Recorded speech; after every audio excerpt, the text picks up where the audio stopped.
Well, hello, everybody. We're going to kind of reverse things today, as you probably noticed from the announcement that we set out. Kat will be doing the webinar today. All right, our star dietitian, of course, and our senior VP of Nutrition Services here for .fit Worldwide. And and this is really this is my favorite topic, actually. And one that I spent my whole life actually built my career around plateaus. As you know, getting bodybuilders ready for competitions. And that's the most important person never to hit a plateau, right? Getting actors and actresses ready for a movie so that their body's in exactly the way they need to look on the day of the shoot, those type of things. So avoiding plateaus is always something that has always been a specialty of ours. And as you know, the algorithms in our program are literally our brain taken into that. So when you're using our program properly, putting in their weights and body fat measurements weekly, it'll tell you exactly what to do, like you're sitting in a room with me, right? So anyway, this is always the part that's dear to me, and I would tell you right now, from all the ask the expert questions, I'd say this is the number one question I get. Is what do I do? My clients got this, I've been for 3 weeks, their weight hasn't moved. Well, the answer is the big answer is always the same, but there's little ones to get there, and that is what Kat's going to be doing today. She's going to really get into the minutia of it. Obviously, what's the problem, and then here's the solutions for you and everything else. So, without further ado, I'll get Kat started on this thing. But Kat, take it over. Thank you, Neil. I appreciate that. So, just as usual, some little housekeeping details, you guys.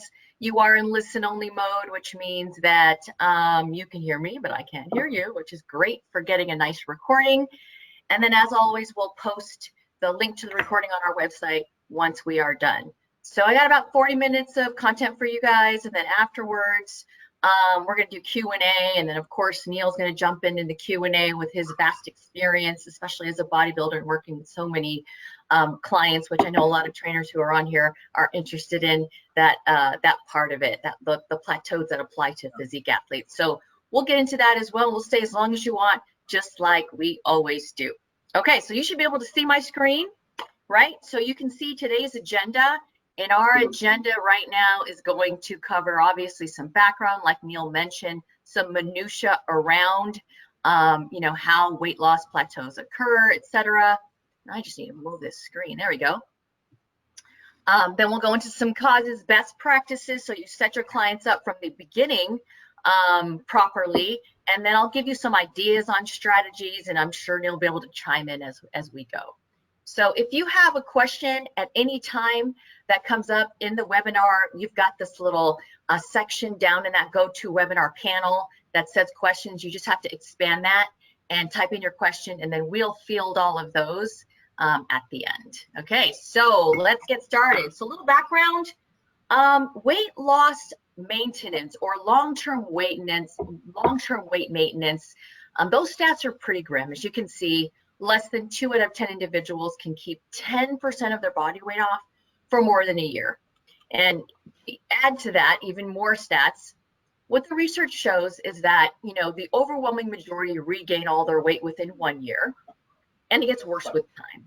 So 85% regain all their weight within 2 years, 95% regain all of their weight within 3 years. And then from 1/3 to 1/3 of those individuals who gain all their weight back, they gain even more weight than when they started the dieting. So it's not a very pretty picture. And we know that adherence to diets in general is poor. And regardless of the type, you're going to see similar amounts of weight loss across diet types. And of course, if you didn't see my popular diets webinar, that's also on the website. So take a look at that so you can see the comparison between different diets. But what we know that whether it's a high carb or a low carb, this is one particular study that analyzed low carb versus high carb diets, was very comprehensive. And as you can see by the graph, the top being a low fat, high carb diet, the bottom being a low carb diet, and then weight changes are the little lines. It's basically the same. So you're going to see similar results across diet type. And the second graph here appearing on the screen is that regardless of the diet type, people have a hard time sticking to it.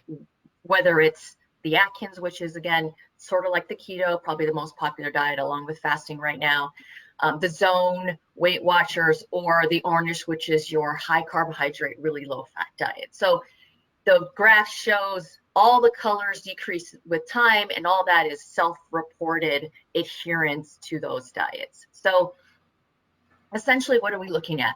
Weight loss is really hard. And for some reason, plateaus seem to be an inherent part of the process. So part of our goal today is giving you some background knowledge on, one, understanding why plateaus really are a natural part of dieting and why the body fights it so much, and then giving you some strategies and solutions to overcome. Okay, hold on, my screen seems to be stuck. I don't know why. Okay, so why are diets hard to stick to? Well, humans are creatures of, and you all can fill in the blank, habit, right? We're creatures of habit. So it's very understandable that only 5% of individuals who start a diet or start weight loss diets will end up keeping that weight off. So why do they occur? Let's take a look at our biology, right? So humans and mammals in general, all mammals, we are hardwired to do two primary things. And you can guess what the first thing is, right? All mammals are hardwired to survive. And secondly, that once we can survive, right, then we can do what? We can reproduce, because reproduction allows the propagation of the species. So we're hardwired to survive and reproduce. So what does that have to do with plateaus? Let's dig in. So this is all the metabolic processes that function to keep you alive. This is essentially your metabolism, right? All the reactions that happen independently and interdependently to keep you alive. So breathing, you breathe without conscious thought. Your heart beats without conscious thought. You digest and metabolize food for energy without conscious thought. So these are all the processes that occur, again, without any effort from us and our brain willing us to do it, right? So what is actually required to run your metabolism and to keep you alive? So let's take a deeper dive at that. Well, we need energy, right? We need calories in the form of ATP. ATP is what's called the energy currency in the body. It's what's utilized in all those reactions you just saw to keep you surviving. We need our macros. You guys all talk about macros. I hear you talking about all the time. And those macros, we extract energy from. You probably know carbohydrates and protein you get 4 calories from. Fat you get 9 calories from. So those are your first 3 classes of what's called essential nutrients, nutrients that your body doesn't produce. Now, alcohol is not an essential nutrient. It may be a major component of your diet, but it's not essential. Right, Neil? Yeah, like I said, I'm going to argue that one. But alcohol does provide 7 calories per gram. So we do get energy from alcohol. Now, the other 3 classes of essential nutrients that are required to keep you alive are your micronutrients, vitamins and minerals, and then of course, water, right? So these are the essential nutrients that we need to fuel our metabolism. So the processes that require these calories are really called the components of daily energy expenditure. We call it calorie burn in the DotFit program, right? So we've got our basal metabolic rate, BMR. That's your existence calories, just to keep you alive. And then we've got your TEF, thermic effective food. Those are the calories you burn from digesting and metabolizing food. It's highest for protein, it's lowest for fat. And then of course, carbohydrates in between, depending on how much it's processed. And then we've got exercise, planned workouts. For some individuals who do no planned workouts, that's 0% of their total energy expenditure. And then it can take up a bulk, a real good chunk of your daily energy expenditure if you're a professional athlete or construction, or you do physical activity as a, for your living, to make a living. And then we've got NEAT, an acronym for non-exercise activity thermogenesis. So this is all movement, subconscious and stuff you're not conscious about, whether it's fidgeting, etc., aside from your planned structure exercise. Okay, so these are all the components of how you burn calories within any given day. So let's pretend that, like our prehistoric ancestors, there was a shortage of food in your life, right? Maybe you did it on purpose to lose weight. right? So what does the human body do in order to keep you alive, right? How does the body make energy or ATP to fuel all those metabolic processes that I showed you when there's a shortage of food, like there was for all the millions of years humans have been in existence? How long have humans been in existence, Neil? Do you know? Well, it depends on where you started. The first Homo hominids were sapiens. discovered. The first hominids were discovered 4.2 million years ago. Okay, so there you go. And for the overwhelming majority of that time, we didn't have enough food. We were chasing food and trying to grow food, right? So what does the body do in order to keep you alive? Well, what will it do? It's going to mobilize. We've got all these storage forms of energy in our body to keep us alive.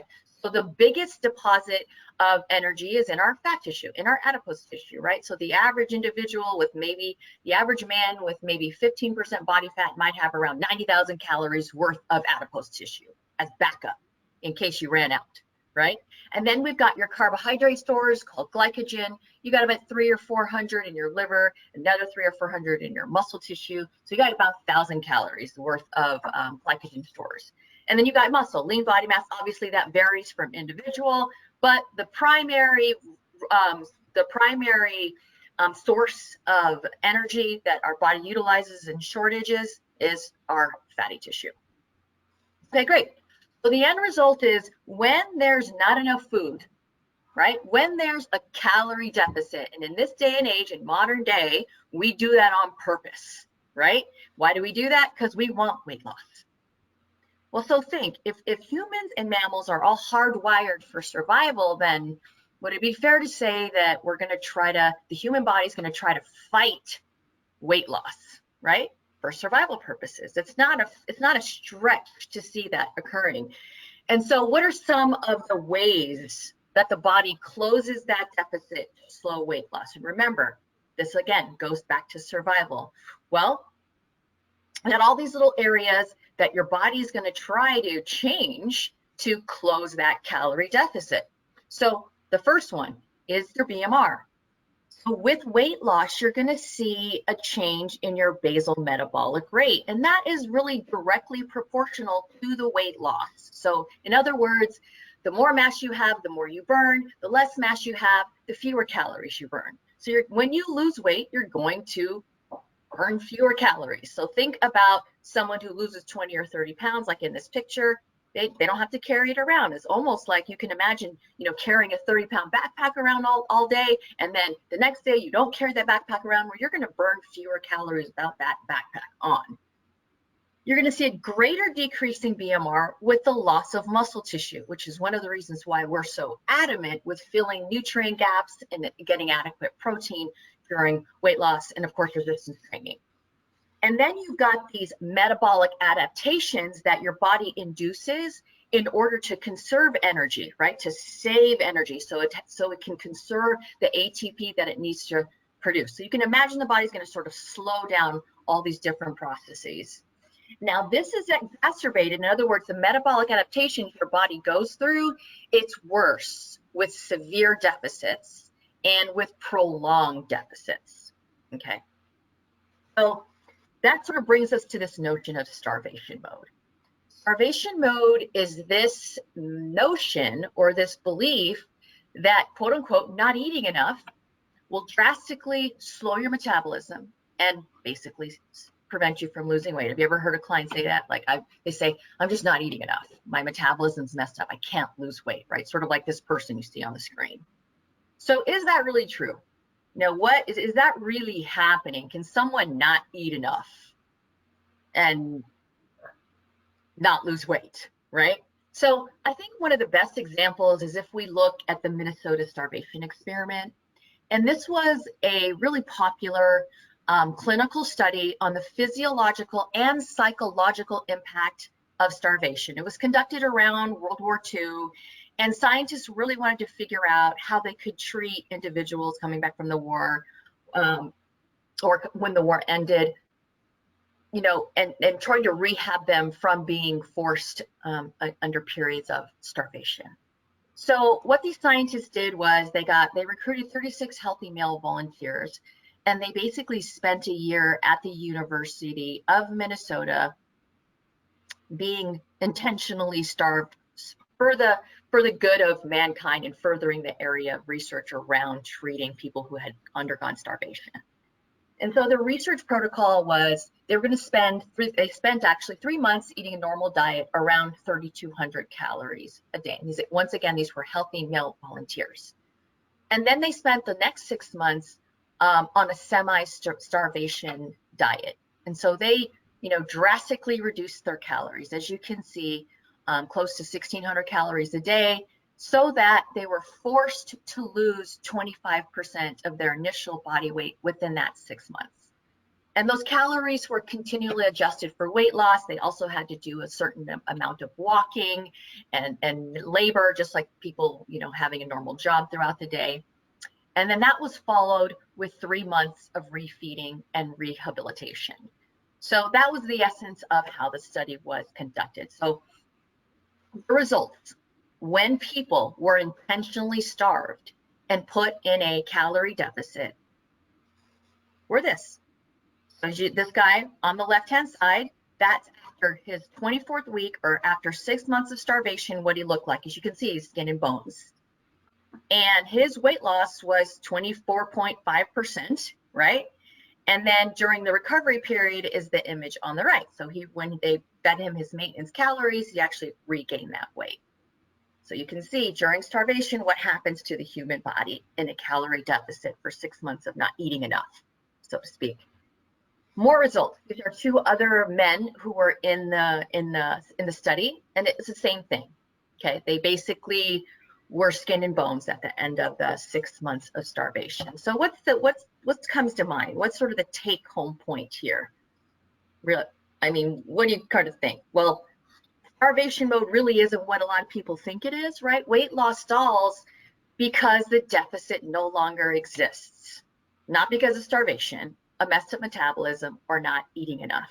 And there's a lot of research in the area addressing metabolism and trying to figure out people's metabolisms or genetic shifts sort of occurred over the past few decades that cause obesity. And the reality is, in that 99.99% of the time, your client's metabolism is not messed up. And they're not losing weight because they're not eating enough, right? They're not losing weight because they're no longer in a deficit. And that's really important for you to understand as a fitness professional as you're dealing with individuals who are experiencing a plateau, so that you can get to the solutions, right? So that you can come up with strategies and ways to get them out of that weight loss plateau. So, just a quick comment, Kat. Yeah, on please. That, because that's just a really big point, and you never stop. In fact, I can see the internet already propagating more myths about starvation modes, and here's the way to save your metabolism. You've hurt your metabolism, and people that unfortunately get their news from the internet, that's not exactly PubMed, where we get all the science and so forth. But it is a place where people go and they hunker down and they hear these little myths and they sound good. So someone at the end of this thing, I don't want to mess anything up here, and I don't want to take any time, ask the question how that myth got started. Because I can explain how the myth got started in our world, certainly in the gym world, back in the 70s and 80s, and then I'll kind of explain how someone could be confused over that answer, because there's still people that are emotionally attached to the fact that starvation mode exists, or you can damage your metabolism and you can't save it, and you got to eat these foods to fix that, and and unfortunately, excuse my French, that's all bullshit. So we just got to understand that and really feel comfortable about letting people know that we understand how you got to that mindset. So let's all talk about how that myth started.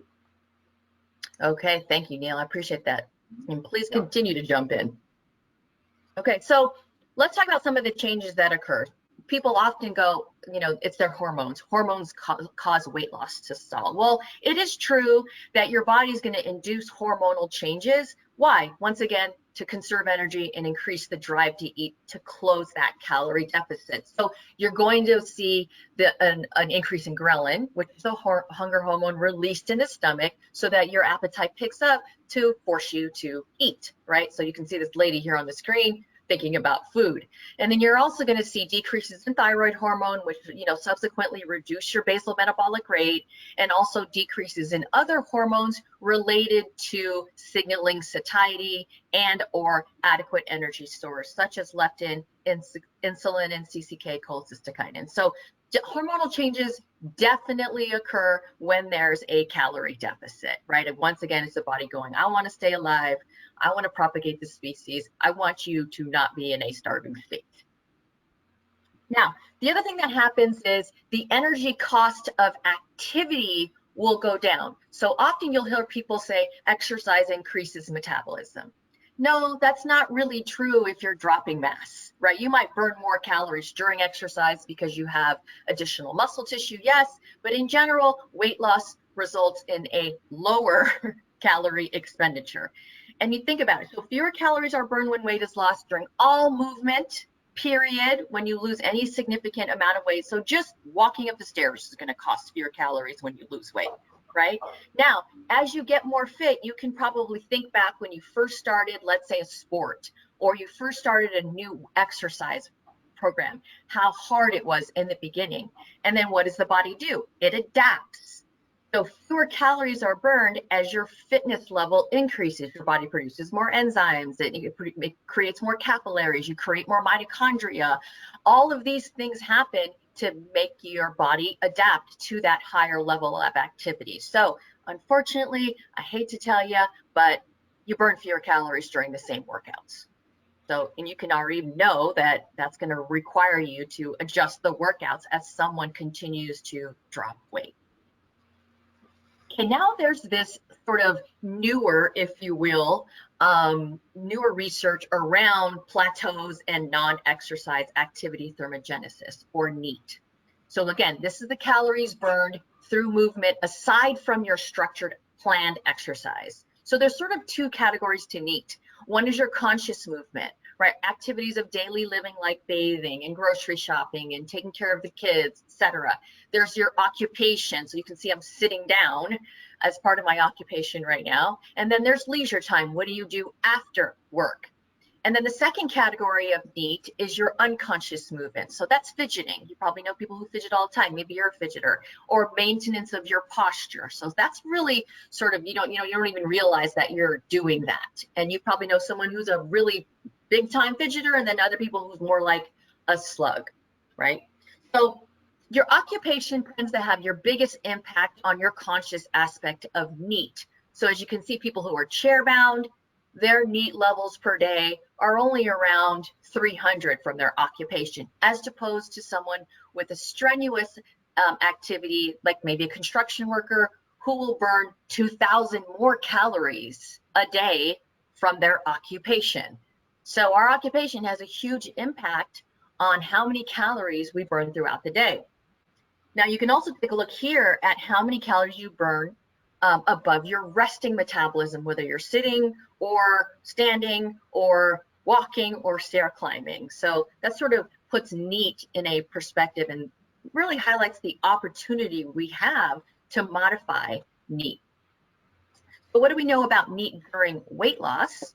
Well, what we know is it dropped significantly. So in one study, there was a 400 calorie reduction in those individuals who lost 10% of their weight. In other words, they just moved around less throughout the day. 400 calories is, that'll close the deficit real quick, right? If someone's in a 20% calorie deficit, let's say. So, and oftentimes we don't realize that that's happening. Now, unlike your basal metabolic rate, which can't be changed, it's just directly proportional to your weight or your mass, you can modify your NEAT levels. So this really presents the biggest opportunities as fitness professionals to get someone out of a weight loss plateau, because it allows them to burn more calories without having to add more cardio, right? Or more work. Now, I know you guys out there, trainers out there, fitness professionals, you love doing more cardio, right? You love doing more workouts. Your clients, maybe not so much, I would bet. Now, if you look at the variability in NEAT, so this chart, Alan Aragon, a researcher, put together. He's a PhD RD, and he sort of, if you look at the red highlighted row there, It highlights the variability in NEAT levels at different calorie expenditures. So this one here is someone that burns 1,600 calories a day. Their NEAT levels can vary by 560 calories, right? And then so on. 2,600, the variability is 910, 3,600, 1,260. That's a lot of calories. So just to put that in perspective, the average person burns about 100 calories walking or running a mile, right? And that's going to take your average sedentary deconditioned individual at least 20 to 25 minutes to do that. Well, look how you can make that up just by altering your daily routine, right? You can burn and save a lot more time by altering your NEAT levels. Okay, so those are some of the causes. Now let's look at best practices. In other words, how can we mitigate the different metabolic adaptations, the different ways our body sort of tries to close the calorie gap? And so I sort of put it into a few buckets here. And one is to set an appropriate rate of weight loss. The second is to help preserve your lean body mass with protein resistance training. And then the last has to do with managing hunger, stress, and sleep. So let's dig in. So for recommended weight loss rates, you really want to keep it to right around 0.5% to 1% of body weight per week, right? Really maybe towards the lower end if you're not in a hurry, because what drastic weight loss does, it really signals the body, conserve, conserve, conserve. To just people all of a sudden stop eating, right? Or drastically reduce their calories. You know, it's like danger to the brain, to our wiring. And it could also lead to the loss of more muscle tissue. And you guys all know that that's not a good thing, right? You lose muscle tissue, it has more impact on your total daily expenditure than the less metabolically active adipose tissue. So, and the .fit program, I took a little screenshot and put it on here, will help you to set those appropriate rates of weight loss, because we built in some safety factors in our algorithms so that you don't recommend too low calories for individuals, right? And the more you weigh, the more you can eat, obviously, and the faster you can lose, and then vice versa. So the .fit program, I recommend that you guys all use it and play with it to help set those appropriate rates of weight loss. Now, when it comes to preserving muscle tissue, we've got to prioritize protein. So we've talked about protein a lot in all of our master classes. 0.7 to 1 gram per pound of body weight per day. That comes out to about a gram per pound of lean body mass. That's a number that Neil likes to use. So prioritize protein. Protein has a special place, right? It's not only, there's so many benefits to preserving muscle tissue, affecting your hunger levels, and even inducing more thermic effective feeding, right? You burn more calories from digesting it. Now, if you're trained, if you're lean and you're trained, and you're dieting down for a short competition, then of course higher amounts can help promote the loss of body fat. And then, doesn't need to be said, but I just had to throw it in there to be complete. You've got to have your clients resistance train on a regular basis, right? So, and it's just, if you don't use it, you lose it. And what I think in your third decade of life, you start to lose muscle tissue, and it just accelerates from there. Okay, let's talk about managing hunger, sleep, and stress. So we've all heard this before, but you do experience some deleterious effects from not getting enough sleep and from mismanaging stress. So the first and foremost for hunger is where I see people fall short is getting your fiber in. So in general, you want to get 14 grams of fiber per 1,000 calories, or if you want it by gender, then women in general need around 25 grams per day. Males around 35, 34, 38, somewhere around there, depending on your calorie intake. And the average intake of fiber in the United States is about 14 grams a day. So people are not eating satiating foods that help to naturally manage their hunger, right? That's one of the reasons why we put fiber in our lean MR, because that'll help maintain hunger as your body tries to fight it and get you to eat more to close the deficit. So you don't want to eliminate all dietary fat. Some people approach fat like, well, fat has 9 calories, twice as many calories as protein and carbohydrates, so I just won't eat as much fat. Well, if you eliminate all dietary fat, that can then reduce your production of thyroid hormones, and thyroid affects your BMR. So you don't want to eliminate all dietary fat. You want to at least keep 15 to 20% of your diet with fat. And in some cases, when you're dieting down for a show, you might not have a choice on a temporary basis. But in general, for most clients, you don't want to eliminate all dietary fat. Adequate sleep has a huge impact on regulating appetite. People who sleep or sleep deprived produce more ghrelin, the hunger hormone, and have a harder time regulating their appetite. And then finally, prioritizing self-care. I know I'm sort of, preaching to the choir here, but being able to fit in and prioritize relaxation, stress relief, and fun into your life, right? That'll help to minimize emotional eating. And emotional eating, I know, is a huge aspect of why some of our clients eat. So talking about prioritizing self-care is an important conversation to have. Okay, so let's go into strategies and solutions. So what do we suggest that you guys do? Well, I think the sort of knee-jerk reaction among a lot of fitness professionals is let's increase cardio. You got to do more cardio. And once again, I would argue that most of your clients don't want to do cardio. They don't want to increase their workouts. They don't have time to do that. So you can save time and you can increase more calories by starting with NEAT, right? Increasing their burn throughout the day. And I did this. This happened to me because when I switched from being a trainer to a corporate job working for Neil, I had to work at a desk for a long period of time, and my calorie burn basically plummeted. Well, it was a good thing we had the Body Bug at the time, where you wore it on your arm. I could actually measure my daily energy expenditure, and I started to dig into the research around NEAT, who's pioneered by a researcher named Dr. James Levine at the Mayo Clinic. And he found out and discovered that people could do their normal daily office work while walking around 2.0 miles per hour. So this is exactly what I did, right? You guys maybe saw me at URSA, or you saw this picture on Facebook or something. That's a treadmill desk that James Levine helped to invent. And you put it on over your desk and you walk and work at the same time. So I'm not saying you should do that. That's an extreme example, but it just shows how you can increase your NEAT by altering your environment. And there's all this cool stuff that you can do as well. You don't have to do that, but I'll tell you, it helped me burn an extra 450 calories a day, and I've been doing it for the last 10 years. So what are some other maybe more realistic NEAT strategies for you and your clients? Okay, tracking daily steps. So here's how I suggest you do this. This is directly tied to NEAT, at least our conscious aspect of NEAT. You want to track your clients' baseline steps, either a daily or a weekly average. And you can do that with your phones. All these phones have step counters, and you can enter it into the DotFit program and keep a running total, or you can ask your clients to do that, and it'll keep a running total in the program for you to keep track of. And guess what you want to happen with weight loss? Well, you want their daily step count to increase with time. But a lot of times we don't even monitor it. We don't even think to. We just want them to work out more, right?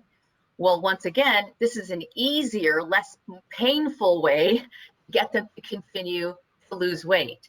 And we know that higher step counts are linked to greater weight loss. In the United States, the average daily step count is around 3,000 to 5,000 steps per day, because most people work a sedentary occupation. And of course, the minimum government recommendation for health benefits is 10,000. And then for weight loss, it's even more. And then for weight loss maintenance, it's even higher, right? Because once again, when you lose weight, you burn fewer calories, and higher steps help offset that loss in total energy expenditure. And then just to give you some realistic numbers, approximately 2,000 to 2,500 steps in 1 mile. On average, the average person, I should say, burns about 100 calories, taking those 2,000 to 2,500 steps a day. I burn 88. And, you can obviously increase, you can take those steps anywhere in your daily routine. However, it fits into a client's daily routine. They don't have to just do it through cardio. They obviously can, but they can do that throughout the day. And it's sort of satisfying when you're tracking your steps and you're seeing, steps go up and your calorie burn go up throughout the day. So this is just a little bit more, maybe you guys do this already, having walking meetings for work. Our corporate office is around a nice lake, so we're able to do this at work. It's actually go on walking meetings, right? Go on walking meetings.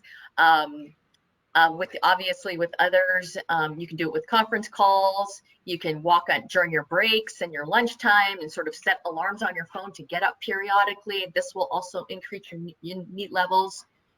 You can make your chores inefficient. So an example of this would be, folding laundry and taking your laundry in smaller loads up and down the stairs to burn more calories, or, doing yard work in small batches, right? Instead of all at once. Essentially become more efficient through doing your regular daily chores to burn more calories. Using your leisure activities, right? Think what your clients do after work. What are they doing for entertainment?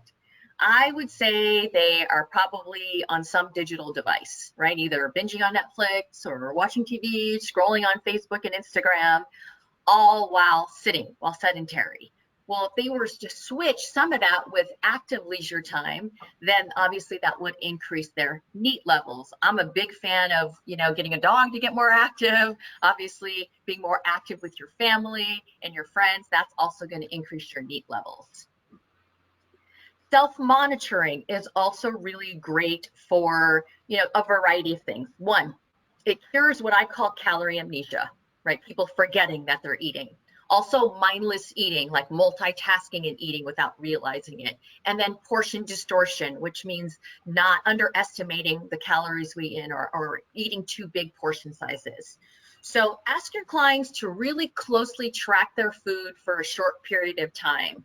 And if they weigh and measure their food, which I recommend at least for a short period of time, in most cases, you're going to find that people are not eating the right portion size. They're eating way too many calories. And this classic study was done that we've been teaching in the 80s, where researchers actually recruited what's called diet resistance individuals, people who said they couldn't lose weight no matter what they did. And what they found in the red line, if you can see the red line on there, calorie expenditures on the y-axis going up and down, 9 subjects across the bottom of this chart. The red line represents total energy expenditure, okay? So as you can see, if you follow the red line data points, you can see that most people burned 2,000 calories or more when they said they couldn't lose the weight no matter what they did. So what happened? Scientists figured out that it wasn't their metabolism. It wasn't their messed up metabolism that was, causing their weight loss to stall. In the black line is what the subjects reported eating. So essentially scientists said, hey, you guys can eat whatever you want. Just report back to us how many calories that you consumed. Let us know, right? So that's the black line. So follow the data points on the black line. You can see subject 1 reported eating a little over 1,000 calories. Subject 2 reported eating 700 calories. So everyone reported eating less than 1,500 calories, with subject 4 reported eating 550, 600 calories. Okay, so they all said they weren't eating that much, right? I don't eat that much. I can't lose weight. Now look at the blue line. The blue line represents how much each subject actually consumed. So this is their real intake. Note the discrepancy between the black and the blue lines. So for instance, subject 1 reported eating at 1,100 calories. Look at the blue data point for subject 1. It's closer to 3,200 calories. So that person was 2,000 calories off. And if you follow the data points, you'll see that subject 4 was the most accurate person in the study, right?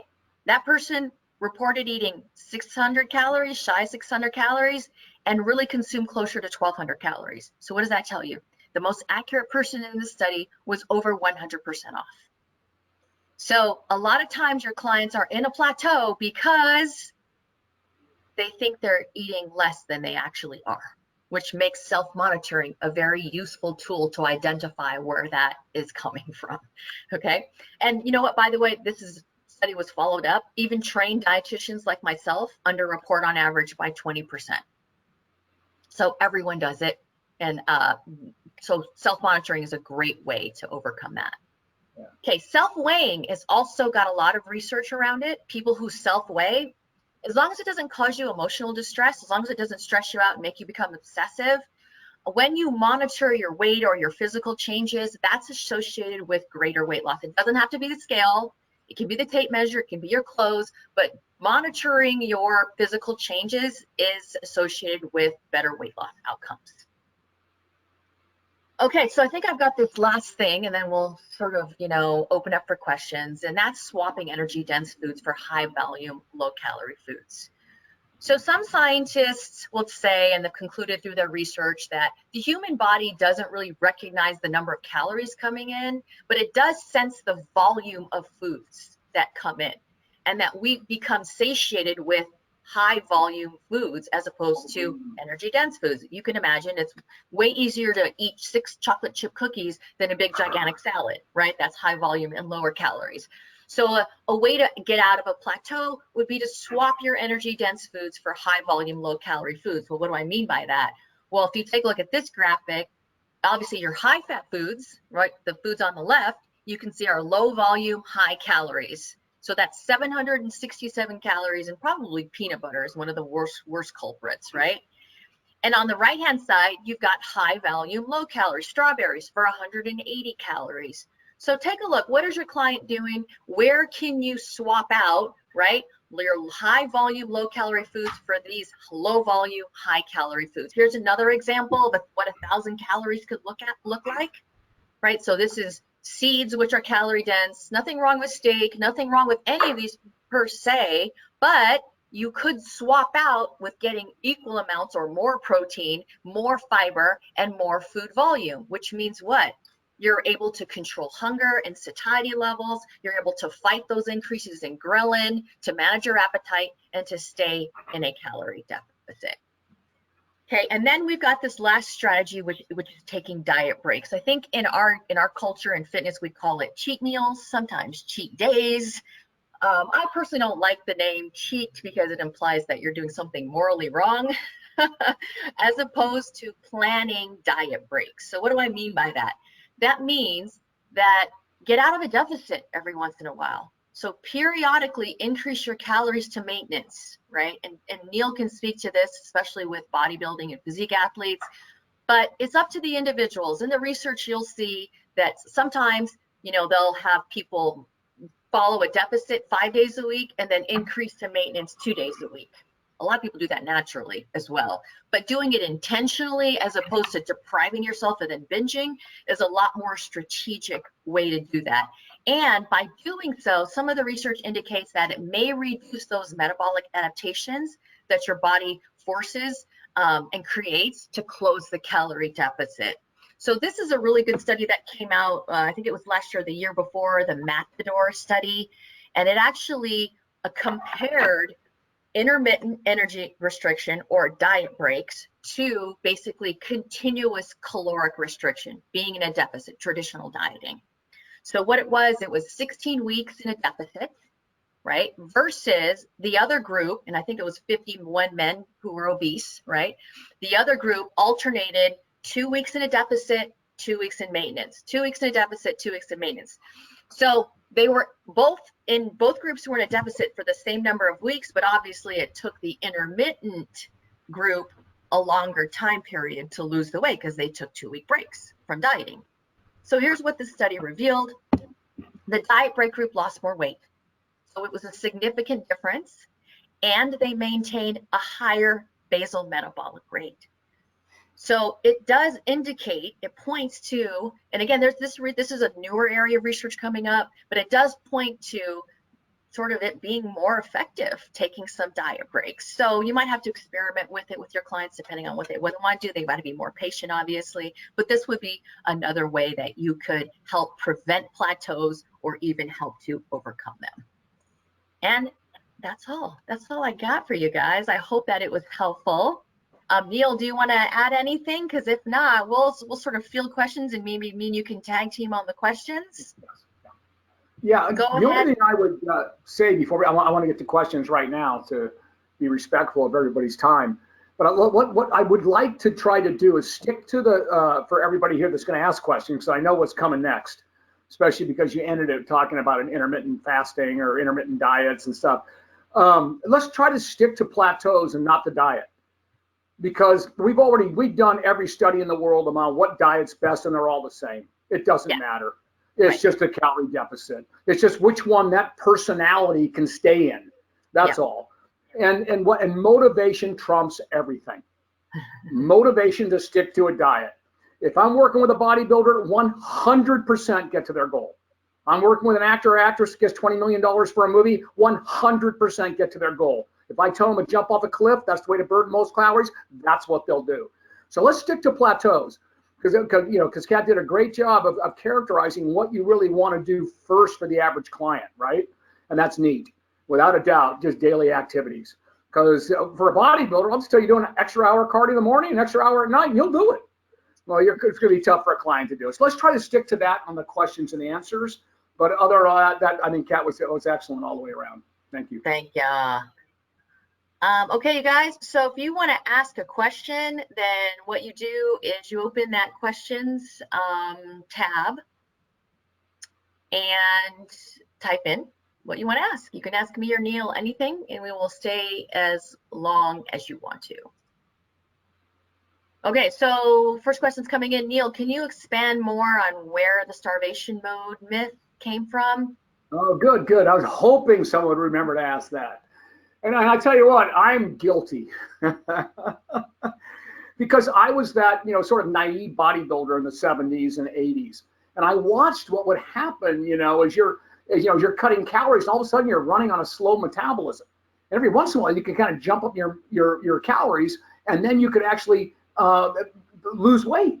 Well, what was happening was I jump up my calories and I'm moving more because I had more energy. And that was just sort of the naive non-scientist part of me on all that. But then all those studies came out. We started looking at people putting them in metabolic chambers, how many calories they burn, and there was no such thing, obviously. And I love what, Kat, that Minnesota thing is old, but it's perfect. I always tell, obviously there's no such thing as starvation mode because people don't die of starvation being fat. So one day I had the aha moment back in the early 80s, and I had to dispel all these myths that kind of came out there. But here again, so here's where it kind of goes. So let's say you have a client that says that all I have is a salad and I can't lose weight and this, and you go, well, you're not eating enough. So you put them on. They come to the gym, and this happened every day to me back in the 80s when I started nutritionalysis in Gold's Gym Venice. They come to the gym and they go, okay. So I put them on a program, and I believe them. Of course, I'm going to believe my client. I'm not going to think they're going to lie to me, or they're not even lying anyway. They're just saying it because they don't really kind of know what's going on. So they say, well, all I have is a little salad. I go, well, you got to eat more. So I put them on a program, even though I know I'm kind of hoodwinking them on that. Put them on a program, 4 meals a day, right? Instead of their one meal, whatever they were eating. And now they're joining the gym, and they're going to work out 3 or 4 days a week. Well, guess what? So now they're eating clean rather than that one lousy meal that they were eating before. And they think they're eating twice as much. They would look at, I can't eat that much. It's too much food.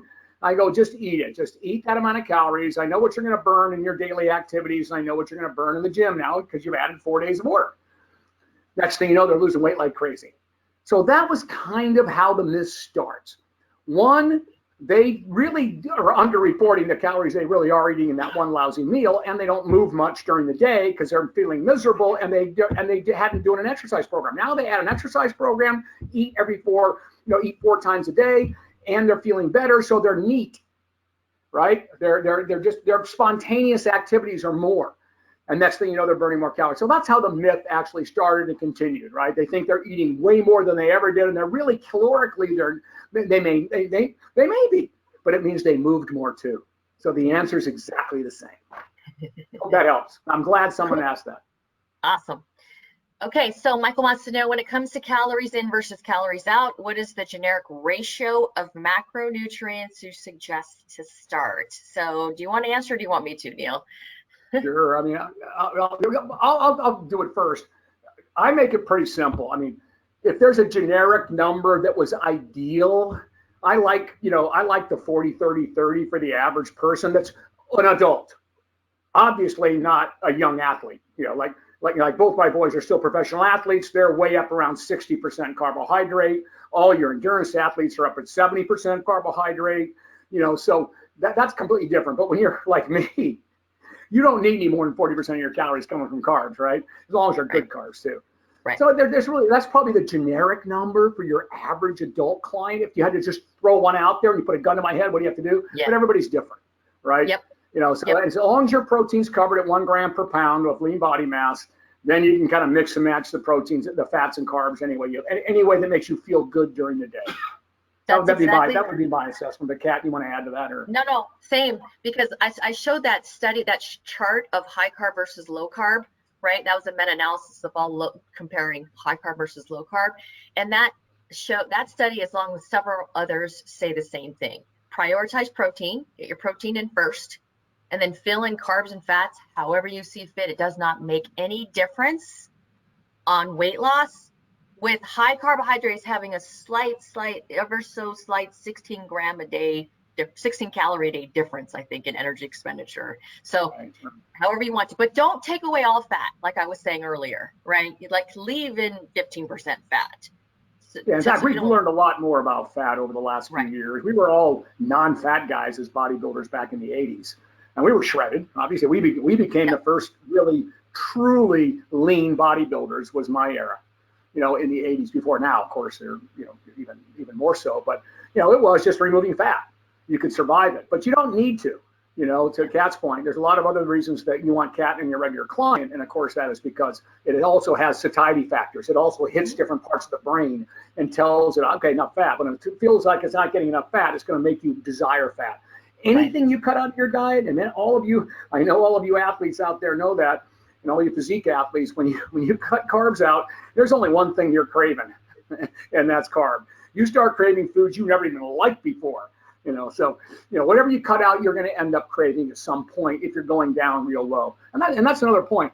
If you've never had to experience weight loss, and I'm sure many of you on this call haven't, because you grew up athletes, you got into this world, you're trainers, you've never had to worry about losing weight.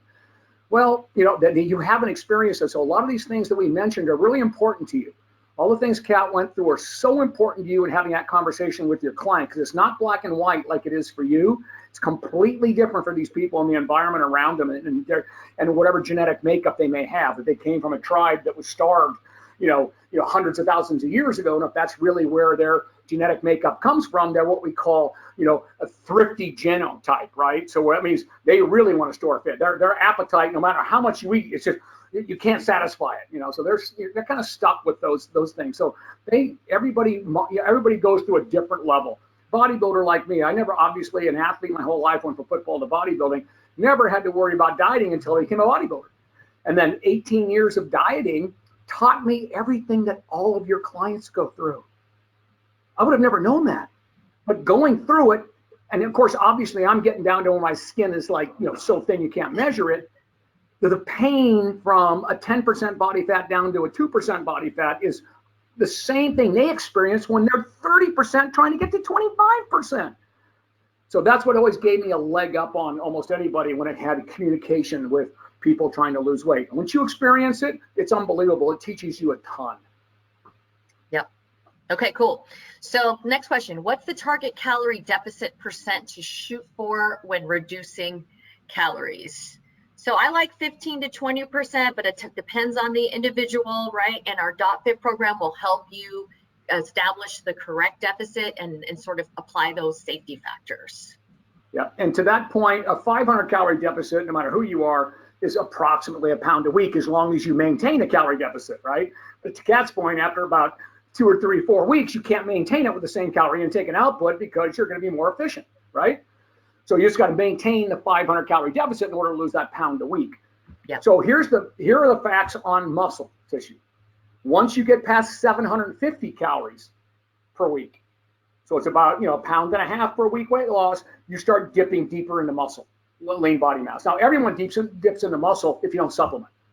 Now we can offset it up to about 2 pounds a week. We offset the loss of muscle by supplementing up to like even 1,000 calorie deficit, depending on how big the person is or how mature they are as far as exercise goes. So just keep that in mind. So once you start getting higher, you're going to lose a little more lean tissue. It's going to cut you, and you're going to need way more supplementation. Okay, cool. Thank you, Neil. Okay, next question. If they've been eating at a deficit and cycling on or off every couple weeks and still stuck at a plateau, Say that again, though. Okay. What if they've been eating at a deficit and cycling on or off every couple weeks and still at that plateau? Well, then by definition, yeah, it's right. By definition, they're not in a deficit. They're not in a deficit. So again, it goes back to everything Kat mentioned about they're underreporting. They just haven't got it. Or it could be every 2 weeks. And by the way, I wrote a great article about this. If you can go back, and Kat, I know you'll remember it. 1 day of cheating can wipe out 1 month of dieting. 1 single day.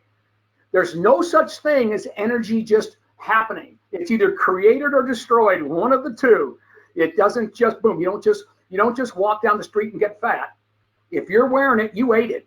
It's that simple. Energy is not neither created nor destroyed. That is just the law of thermodynamics. So this person is either underreporting or their 1 day of cheating is offsetting the entire 2 weeks before. It doesn't take much. Just think, I know I can eat 5,000 more calories than I spend in 1 day.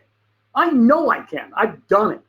Between drinking, between a couple of burgers, and then you're eating the chips and you're just hanging out and you're having a dessert because you no longer care about what you're eating because you're disinhibited from the alcohol. That's all it takes to get up 5,000 calories above what you burn, and that would wipe out 2 months of dieting for the average person. 1 day. So you got to be careful about how they cheat. And if you want that article, let me know. I'll send it to you. And to Neil's, that's very common. And I would add on, start tracking their steps and checking out their NEAT. Because if they've lost weight and their NEAT has significantly dropped, they could be burning 400 fewer calories per day, like I shared earlier. So, have them track steps and have them increase their NEAT levels throughout the day to get their calorie expenditure up. So if you take that, And that's a really good point, Kat, because I didn't mention that.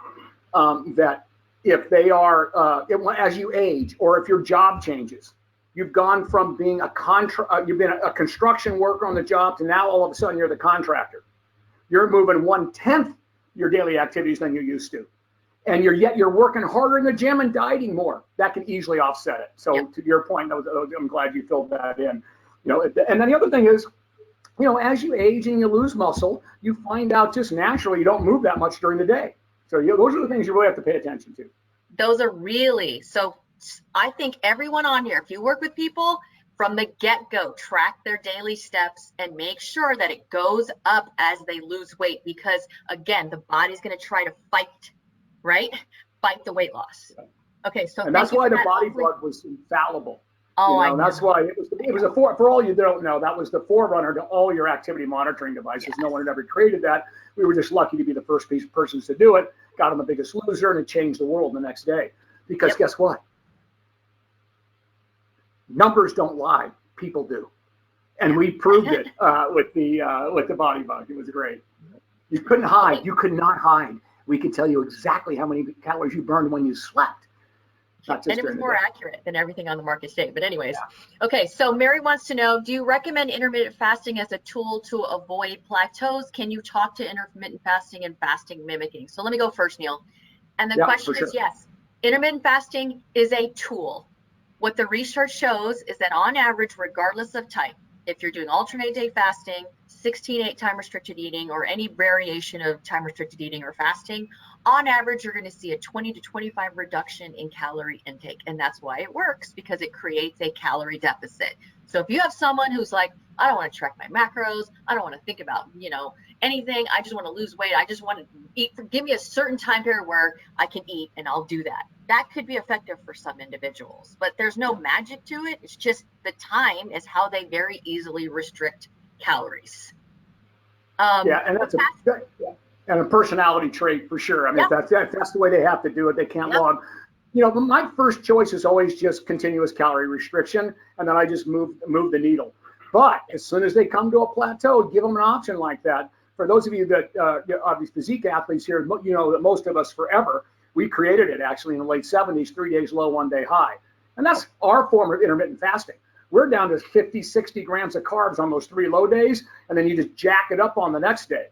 But of course, we were super active all the time, so it wouldn't matter. You couldn't even eat enough to be able to offset the 3 days of deficit that you were in. That was a massive deficit, and that helped a lot because it could get you through it without too much pain mentally. Yeah. So I mean, it is, like Kat said, it's just another strategy for some people that just works better for persons like that because of their mentality. Yep. Okay, and Mary, fasting mimicking. So a fasting mimicking diet is a specific protocol that you follow where you consume between 500 to 800 calories a day for a set period of time.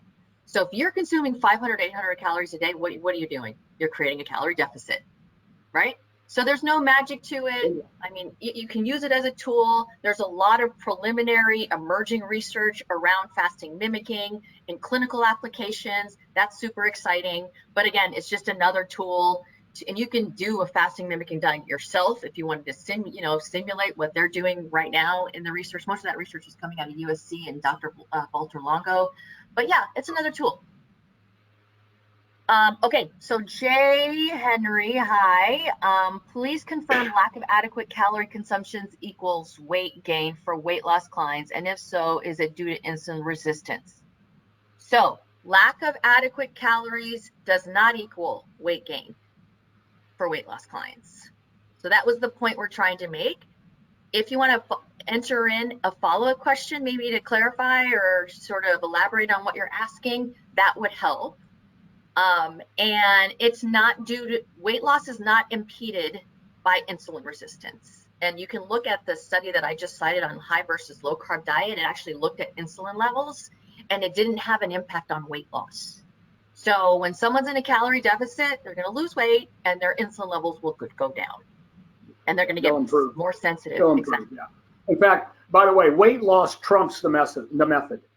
So you should all know that. Every top obesity researcher in the world that studies insulin resistance and everything else, weight loss itself trumps the method. The only exception to that is bariatric surgery, or not necessarily, or just removal of body fat from an organism, because it doesn't change anything yet, right? Yep. Okay, so all right, Neil, this one's for you. See if you can follow this.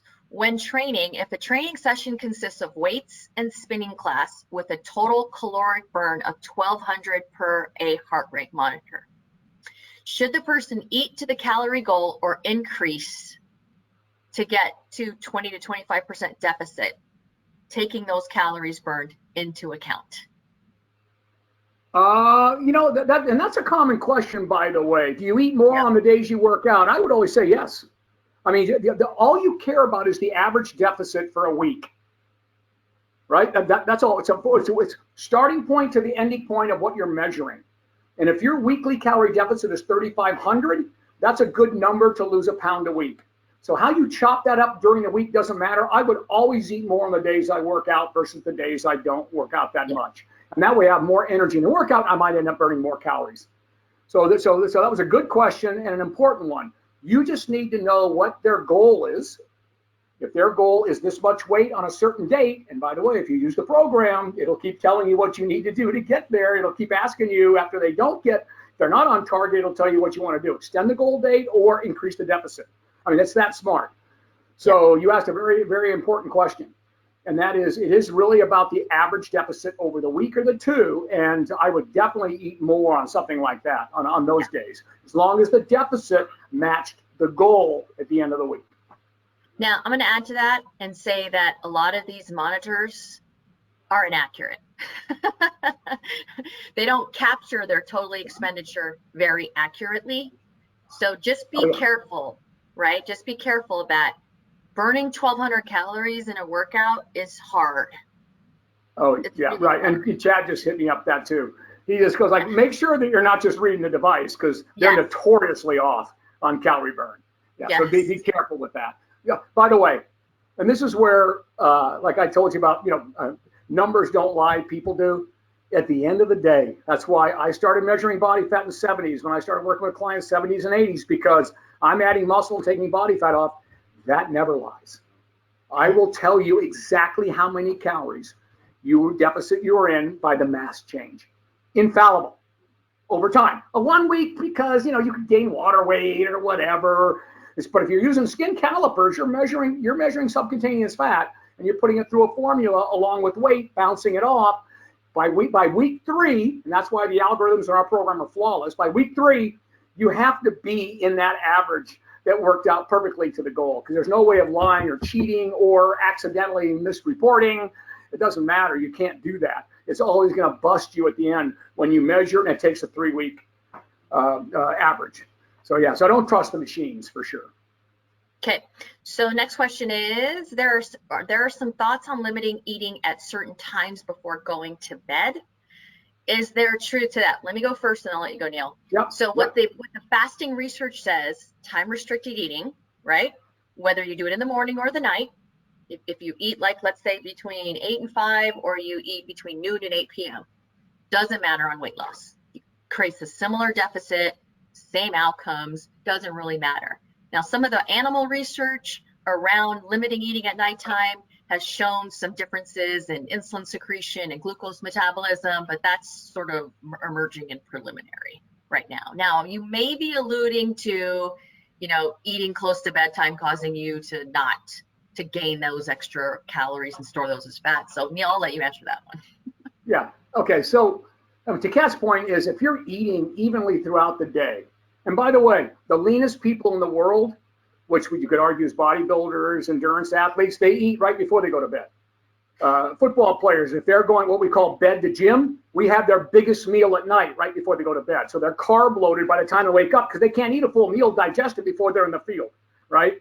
So we know that there's no such thing as eating late at night makes you fat. But here's my point. To an adult like me that's no longer that active or anything else, why bother eating late at night? I would rather have all my calories propel my energy before my workout or during the day. Have my calories then, so I have my last meal, at a point where I can still kind of feel good about, feel a little more energy. There's no point in doing it then. You'd rather have all your energy during the day, so maybe you can burn a few more calories. So that's all. But there's no magic to, what time you eat, but it should be even in space. You can't eat your whole last meal at night. That means you're going to drag during the day and not burn as many calories, right? So those are the things you have to think about when you're doing that. So the answer to the question is, eating late at night, if you're eating properly and staying within your deficit, doesn't matter if you have your last meal before you go to bed. I know I have my last meal very close to bedtime. That's because I get up at 4 in the morning and I go to bed by 9. So I eat usually around 7:30 at night, and I have a full 1,000-calorie dinner almost every night. So very close to that. Oh, that includes the scotch, by the way. Alcohol is an essential nutrient for Neil. But I do work out very early in the morning too, so I'm ready to go. Okay, so Valerie's asking, considering the power of nutrition and meat, how much daily exercise is realistic for my client?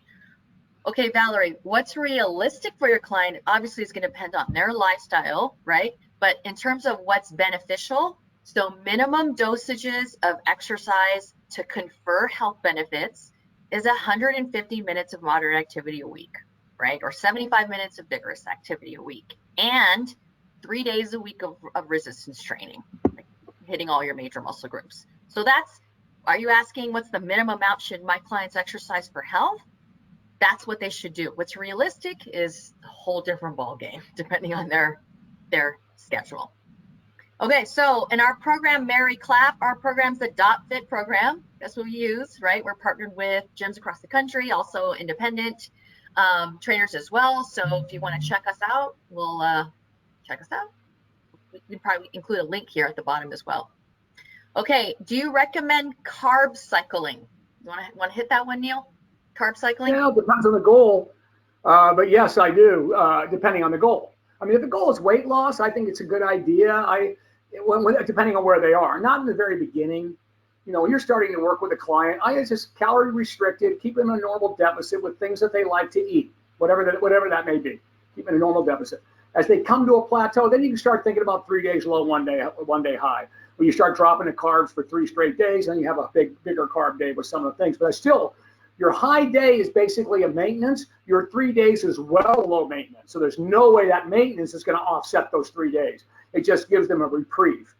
It makes them feel good and something to look forward to. And I do recommend it though for like bodybuilders. The last time, it's usually 3 days low, 1 day high. Yeah. Okay. Question on devices. Do we recommend a device that measures calorie expenditure? No. If you were to look in PubMed, accuracy of activity trackers, you can see the research that does a comparison for all of them, but they're all pretty notoriously, inaccurate. Yeah, the problem was, the reason the body bug is, you guys will love this story, and maybe this is a good one for you guys to kind of end on to a certain way, but the body bug was the only device that had that accuracy. It was a clinical device. We discovered it in obesity research. I was just fortunate enough to stumble across these guys. They were struggling. I saw this device that you could actually put on your arm and truly measure energy expenditure and free living without doing injections of doubly labeled water, right?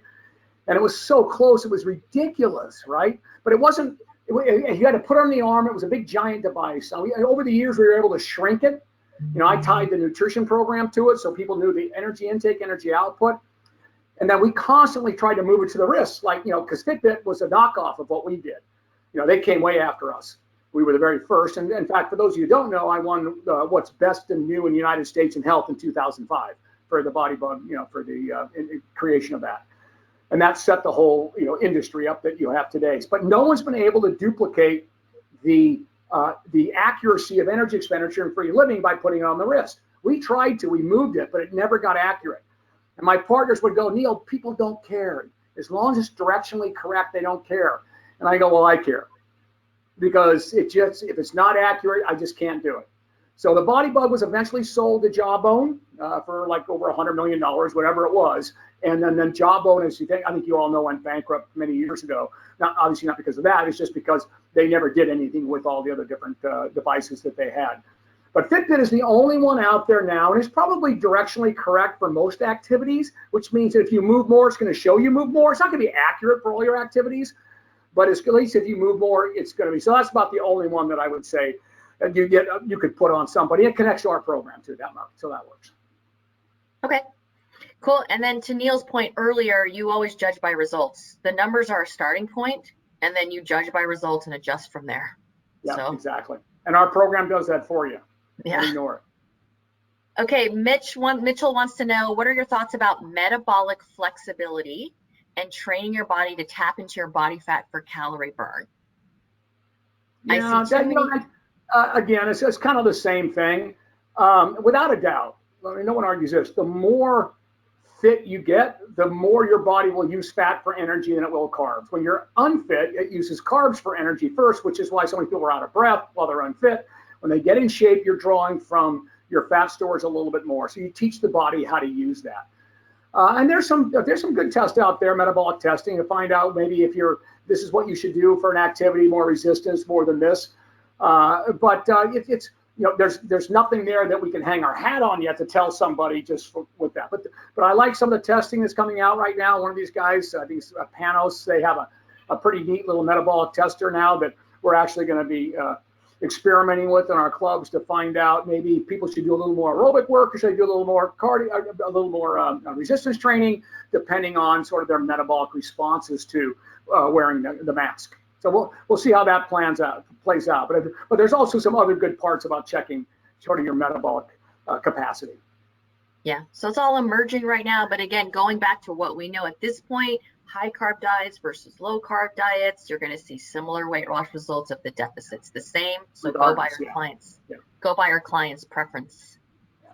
Okay, Christina wants to know, what do you do if you're following your eating plan and you are hungry? That's very common. Yeah.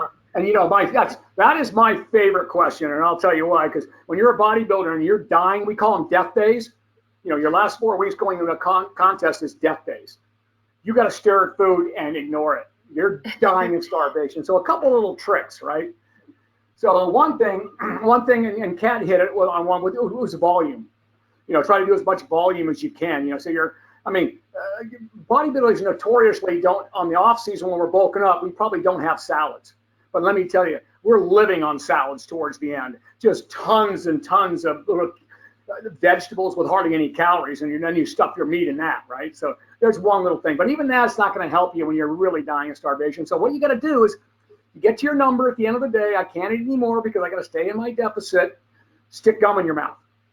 So take gum, your sugarless gum, and start chewing in. Take a second piece. Now, sugarless gum has calories, so it could be 8 calories in a stick and 8 calories. And we've even had bodybuilders like go through those 3 giant packs Now you just took 300 calories of sugarless gum in. So you got to be careful about that. But that works. It kind of shuts you down. If you can just teach yourself, set an alarm clock, teach yourself 25 minutes after your meal, you won't be nearly as hungry. You see, you're always hungry after your meal because your brain goes, I'm not high yet. I'm not high yet.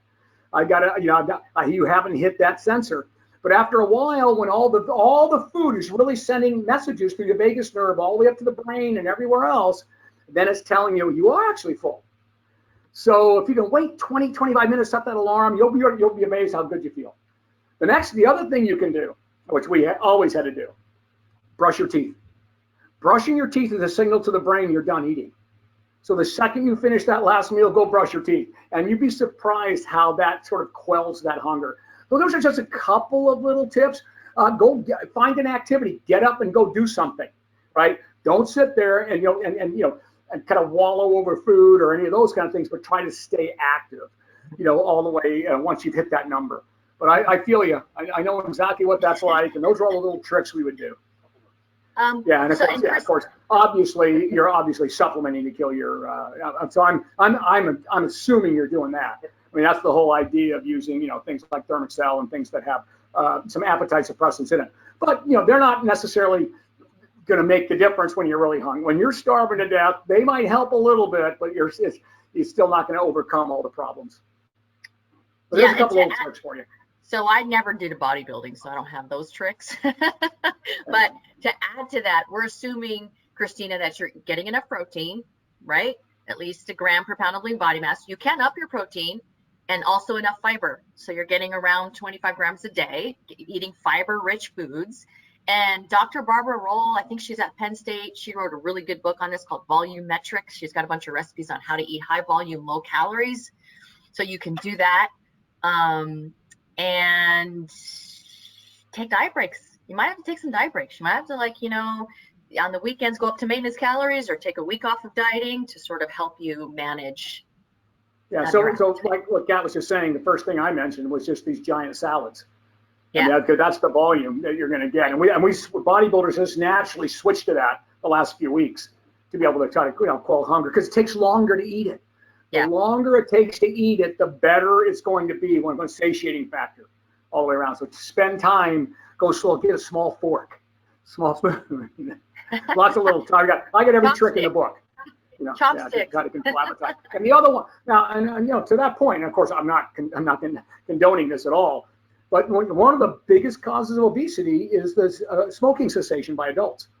The second people would finish their food in the old days, they have a cigarette. Well, two things happen. Nicotine quells hunger, number one. But the other thing was you'd go 15, 20 minutes without eating. So that was the time span in there. And then once smoking, obviously we found out all the bad things about smoking, which we probably already knew, even though you didn't want to think about it if you were a smoker. Obesity was on the rise. So it's a major cause of obesity today in Western nations, just so you know. And again, I'm not telling you to pick up smoking at all. No way. Well, I don't see any more questions being typed in, or we got to the end of the list here. So if you got any questions you want to ask before hopping off, here's your last chance. So we will be posting the webinar and sending you guys a follow-up email with a link to it. So if you want to rewatch it, you are more than welcome to do that. And I think next month, what are we doing? Neil, are we doing a little I don't know what the next one is. I don't know what it is. But you should know is that all our new vitamins are hitting the shelves now with the choline in it. You now have a 4-in-1 multivitamin. Now, no one ever has an argument about what it costs for a real multivitamin that's got 4-in-1. You'd have to buy 4 different products to be able to match one of our multis, in order to do that. And you couldn't get that on the cheapest internet prices. So make sure you really leverage the fact we now have choline. The women's is on there. The over 50s got it. And the active will be out of the current stock here real soon. Actives will be right behind it. So now you really have a 4-in-1, not just the antioxidant, high vitamin D, and the perfect multivitamin with all 19, and you've got, of course, now choline. So big stuff on that. And it's the most underconsumed nutrient in the United States today. Yeah, and the kids always had it. Yeah, right. Okay, so dotfit.com, Mary, is what you're looking for. So let me just add that real quick. She's wanting to see that. And I think that's it. Casey, Okay. you're welcome. You're welcome, Henry. Thank you, everybody, for being on. I Yeah, you appreciate guys are that. great. Thank you very much. A great one. My favorite topic, plateaus. Great job, Kat. All right. See you guys later. Take care. See ya.